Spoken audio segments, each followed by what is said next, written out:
Hello, ladies and gentlemen, and welcome to Mark Isaac Potter Presents. Frankly, I wish we'd started taping this show about 15, 20 minutes ago because a lot of fun stuff has happened already. I couldn't find my interview questions, for one thing, and I've got to go look at this young man, the phonetic spelling of this young man's name, so they do it right. Is it Jamsheed Mistry? That is correct, Mark. All right. God bless you. So, Jamsheed, please tell us about yourself as a person. Like, where did you grow up? Let's start with that. Where did you grow up? And while you're doing that, I'm going to turn my head and try to queue up the questions, okay? So we're both here. It's all good. Tell me about where you grew up and a little bit about your childhood and your teenage years, that kind of stuff. I would We be want, happy. we want people to get to know you as a human being. I should say that Jamsheed Mistry is a environmental scientist. He's a extremely likable guy. Like I told him a few minutes ago, almost to a default. He's probably one of the nicest people I've met, except for Nelson Mandela. No, I'm kidding. I make a lot of jokes. All right, tell us about your childhood and your teenage years. Sounds great, Mark. Thank you so much for having me on your show. It's an honor to be here. Very welcome. It's an honor to have you here. So, my name is Jamsheed Mistry, and I was originally born in Mumbai, India, but I grew up in Toronto, Canada. It was actually my childhood in Canada, living in a very suburban neighborhood that I would actually begin my journey as an environmental scientist. In Canada, I'm sure from all the hockey, as hockey is a very popular sport over there, especially in Toronto, there's a team called the Toronto Maple Leafs, and they're actually named after the maple tree. And essentially, in my neighborhood where I grew up, there were a lot of maple trees and beavers and the bees and a lot of wildlife since it was a very suburban neighborhood. And Okay. because I lived in such a close proximity to all these maple trees and all of this different flora and fauna, I ended up really growing up, really having a deep-rooted passion in preserving the environment in these ecosystems. That's very beautiful. That's very gee whiz. So you grew up in Toronto That is correct. in a suburban neighborhood. And I always tell my guests, my viewers, that I have a learning disability. So that's why I seem to do odd things like repeat what you just said. Where did you go to public school, private school? That's right, Mark. I went to a public school. I was only in Canada for my kindergarten to like very early elementary school, but I do remember going to public school in Canada and making a lot of friends. In fact, I have an older brother who's 3 years elder to me. At the time, he was also in elementary school, but he was, in the latter half of elementary school, just entering middle school by the time we immigrated to California. While I was still around in the second or third grade when we had moved to the United States. But I remember my childhood in Canada greatly, Mark. I had some of the most amazing experiences in Canada growing up in a public school, interacting with friends and my community. And honestly, I was just really blessed to have the childhood that I had. So give us an example of one of those experiences. Well, for one, essentially, when I immigrated to Canada, for example, I remember there was a huge language barrier between myself and my new environment. Essentially, I'm going to interrupt you sometimes so I can ask stuff. I understand that India has like, I don't know, 180, 200 languages. Which language of India did you speak? I spoke a language called Gujarati. Mark. It's a language. Is that pretty common or not? It is a very common language in India. It's one of the most common language is Hindi in India. But Okay. as you said, Mark, there are well over 100 languages across India. It's such a diverse country that Right. different languages, different dialects are all abundant. And my language, my native tongue, Mark, is called Gujarati. And essentially, when I immigrated to Canada, I could only speak in Gujarati. I had no English knowledge whatsoever. How old were you when you immigrated? I must have been about three, Oh, three okay. immigrated. All right. And why do you think your parents chose to go to Canada? Oh, I think they just wanted to build a bit better life for me and my brother at the time. I think Okay. they grew up in India. Of course, my parents loved it in India, especially my dad. He he is so passionate about India. He would always visit there and always tell me stories about his childhood. My mom too, she loves India.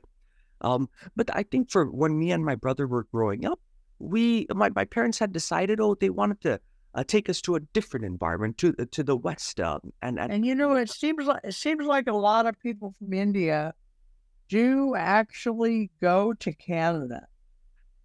There's an American politician whose father was a professor, and he came from India to Canada, and because he got a job in Canada, which I suspect your dad did too.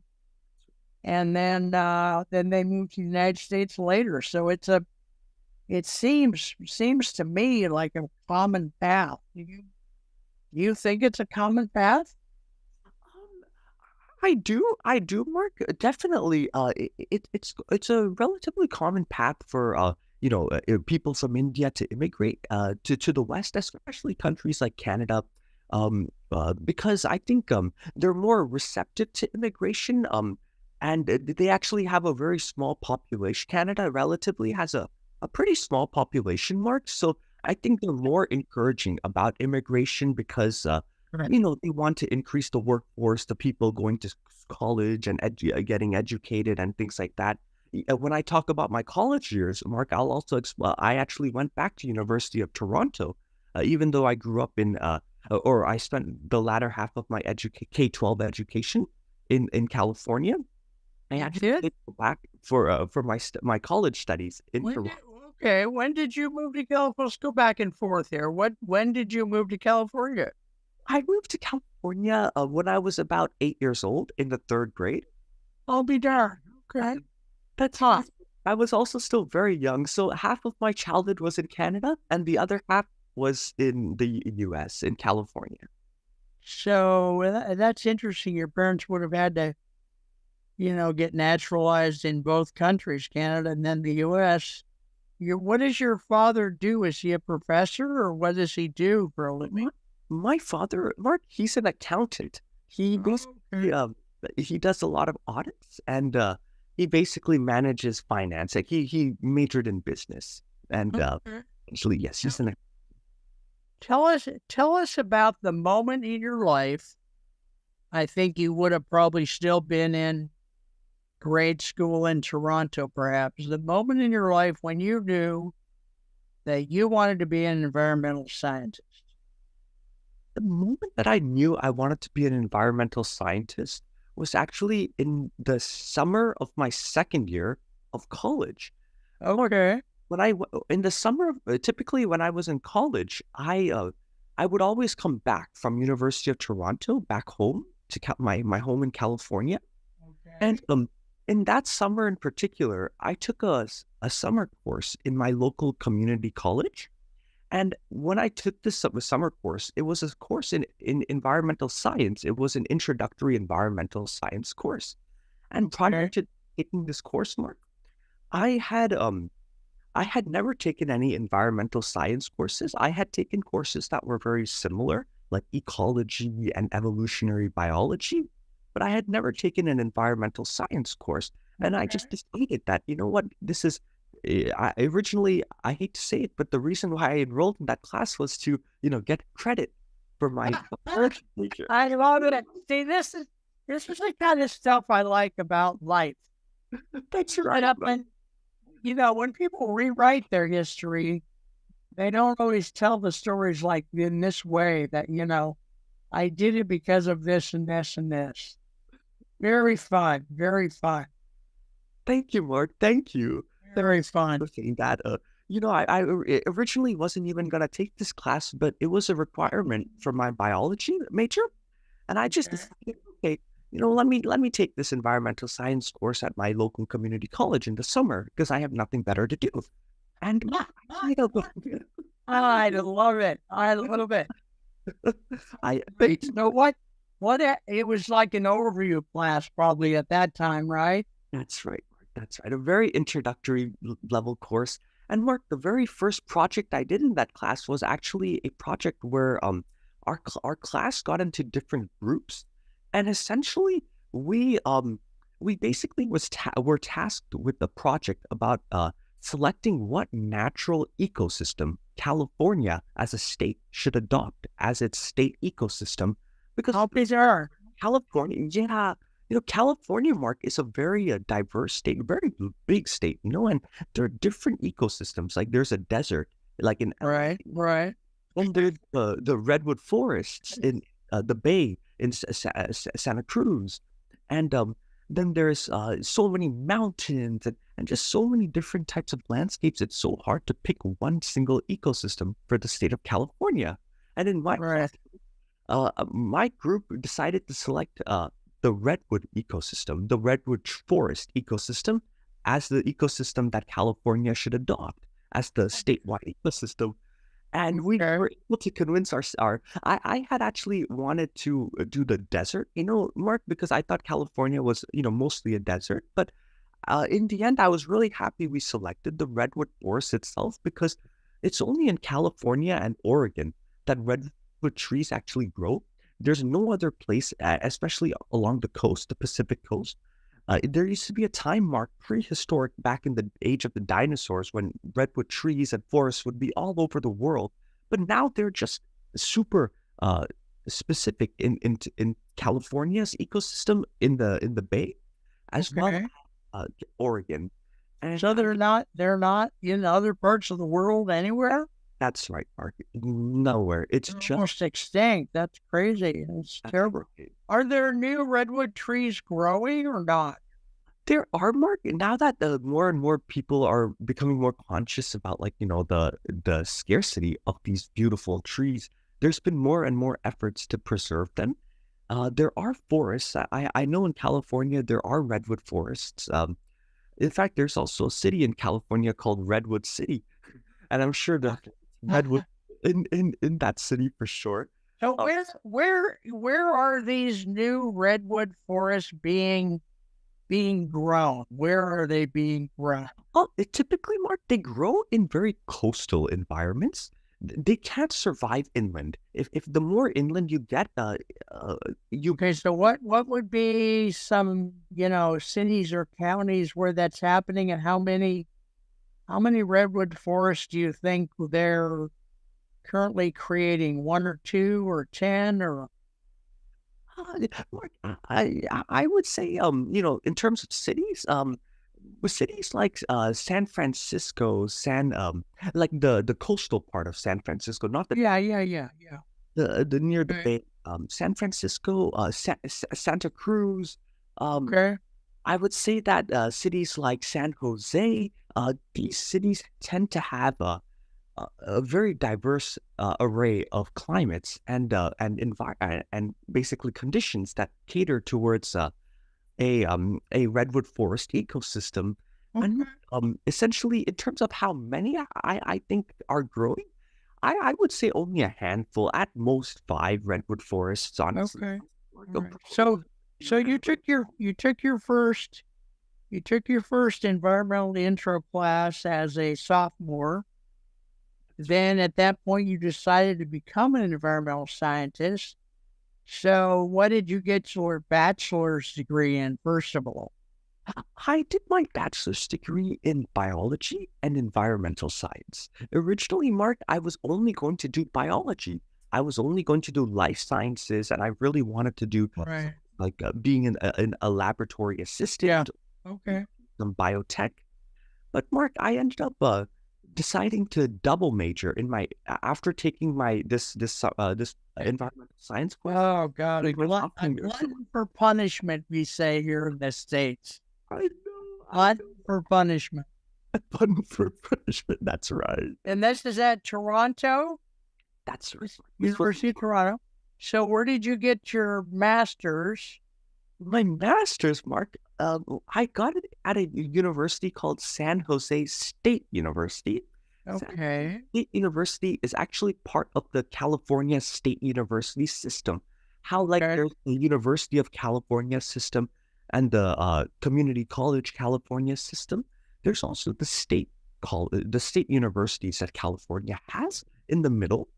And essentially, Mark, I went to my local, like San Jose, since I live in San Jose, Mark. Right. I, Okay. I, Very nice. I And you that was in. Did you get your master's in a certain aspect of environmental science or what? no, Mark. When I did my master's, Mark, I did specialize in climate adaptation, climate mitigation, like how can we reduce heat waves and promote sustainability.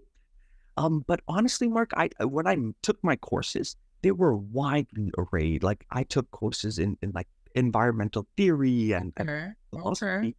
I took All right. courses in geography, Mark. I took courses in a whole bunch of different fields, even urban. So you got your master's. Now we have not, ladies and gentlemen, talked very much, Jamsheed and I. I mean, not about the show. We've talked quite a few times, but have you gotten your doctorate as of yet? Not as of yet. No, Have you started your doctorate? not yet, Mark. I do intend to do it next year. Okay, now have you gotten a job offer? Did somebody tell me or not? I did, Mark. I did. Yes. Right now, And want to tell us where you got your job offer? You're working at McDonald's. So I'm kidding. Kidding. I'm I wish not trying to offend you. I really enjoy trying to be funny or what I think of as funny. So I would love to work at McDonald's for no. You wouldn't love to work. Where did you get your where did you get your job? So, Mark, thank you. Thanks for leading in that direction. So, Mark, my job is at a company called Recology. It's actually a waste Okay. management company. Mark, I've where heard of them.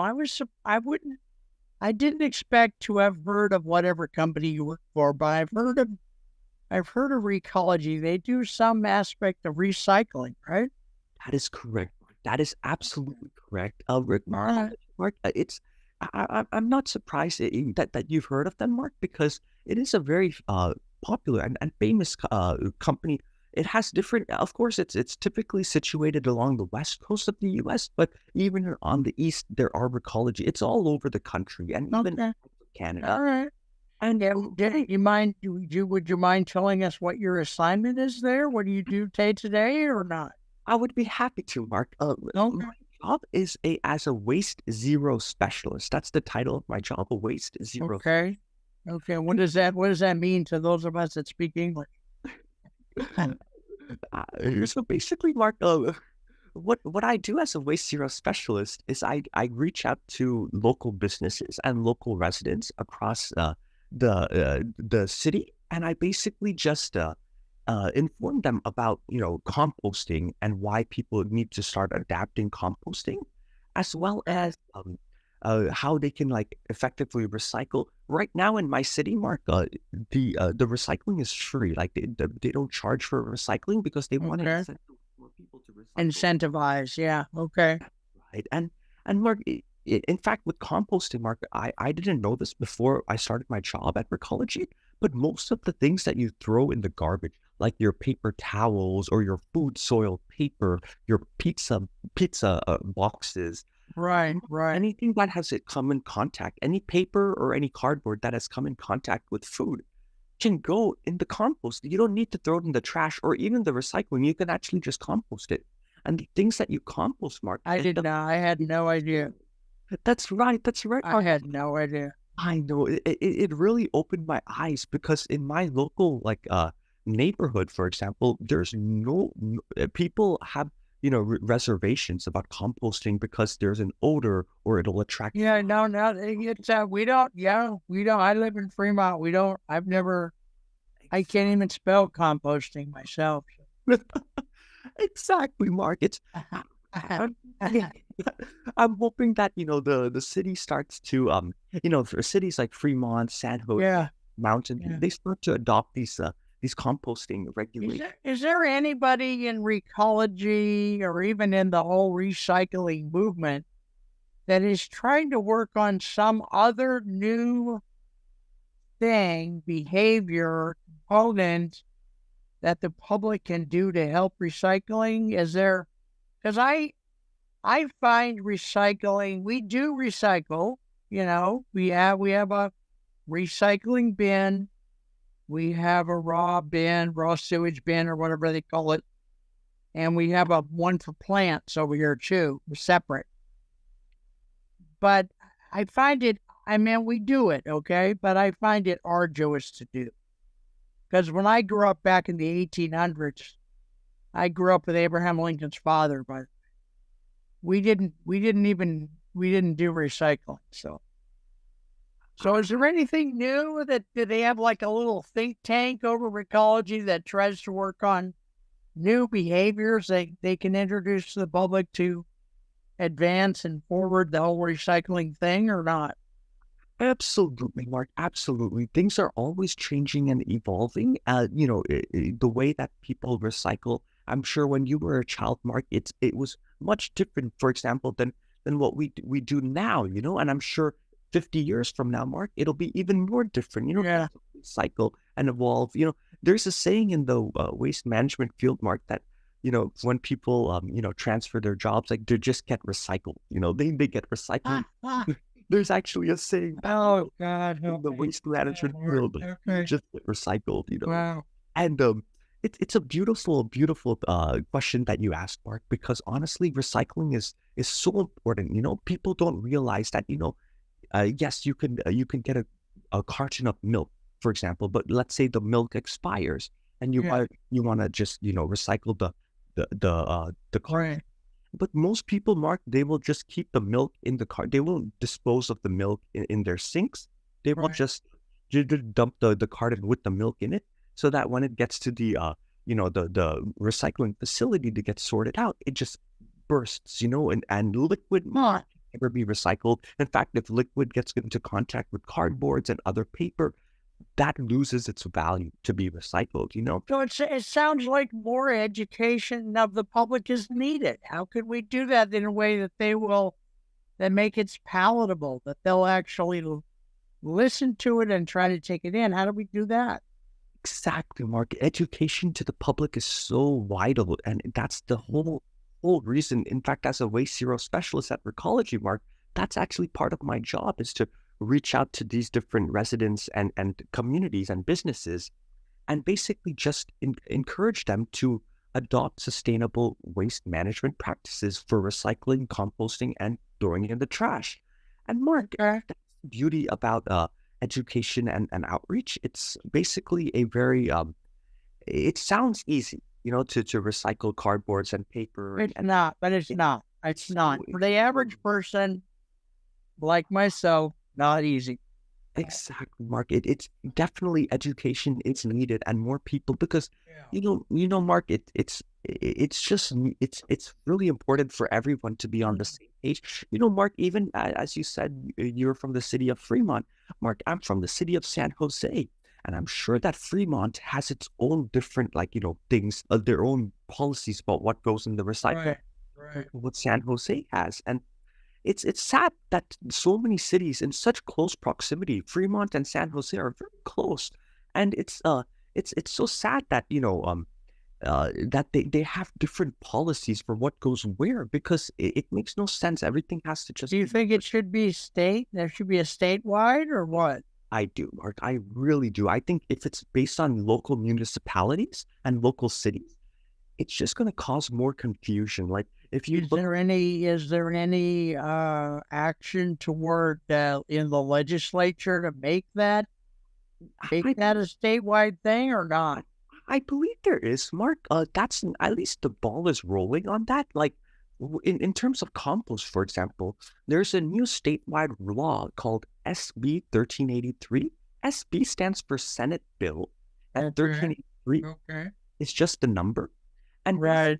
what Senate Bill 1383 does is it basically encourages and it makes it mandatory for businesses, especially restaurants and other places that produce a lot of food waste, to Right. a compost bin like in their Okay. enclosure. Okay. And Okay. that's a statewide regulation. That's statewide. Okay, good. So we're gonna be running out of time here a little bit. Ladies and gentlemen, I know you all may not watch every single show, but just in case you do watch it, because we're gonna do a series, and I don't know how many shows, so we're gonna do several. Number one, we have a whole list of very deep, complicated questions to ask Jamsheed in the next few shows. This first show, I just wanted to kind of introduce him and give you a sense of him as a person. What else can I say? That's about it. There was something else, but I don't remember what. But Jamsheed, I really like what you're doing. I want to thank you for choosing this type of work for your life's work, and we're gonna have fun doing these various shows. And ladies and gentlemen, that's Mark Isaac Potter Presents. You can hear my machine telling me that that's the end of the show. So I like that sound, so I'm going to leave it on there. Plus, it makes the show more unusual. So this has been Mark Isaac Potter Presents with our guest, the environmental scientist Jamsheed Mistry. This is part one of 722,000. And we will be back later. Thanks for watching, everybody. Thank you. Thank you, Jamsheed. Thank you so much. Thank you.